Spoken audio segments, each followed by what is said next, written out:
The financial community has gone through some pretty rough times over the last few years, and many traditional lenders are finding any excuse they can not to make loans. Often they will try to underwrite an A paper deal at BRC paper rates, and if the principals will accept this, they make the deal.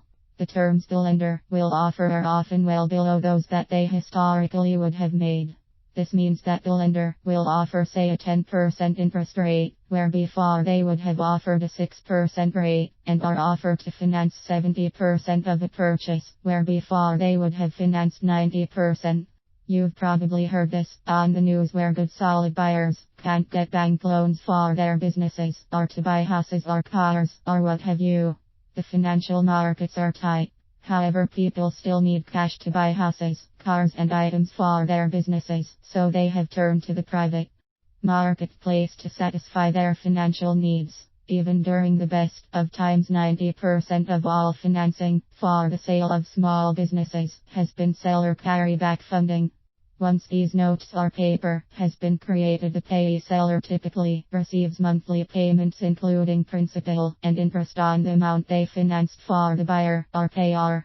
Since these note holders are private individuals and not financial institutions, there is a limit to how much of their capital they can have tied up in these financial instruments. They often need to free up this cash and sell the notes so they can do other deals or buy other equipment or cars or houses, etc. They need a buyer to pay them the cash balance of the amounts still owed them, or as close to this balance as possible. Typically, these buyers of this paper demand a higher yield on their investment than the institutional financial companies demand. As an example, if the prevailing FNMA mortgage rate on a first mortgage is 5%, fixed for 30 years, a private investor might demand and get 10% yield on their invested capital.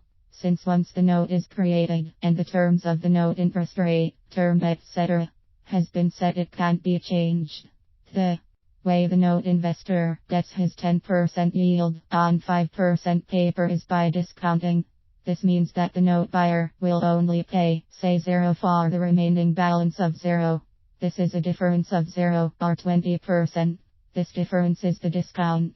There is nothing magical about this 20%, and it fluctuates up and down depending on many variables in the transaction, such as type of collateral, face interest rate, remaining term, owner occupied or not, payment history, buyer/payer profile, etc. It is safest and best to have the underwriting of all these variables, or due diligence, as it is called, done by a professional firm.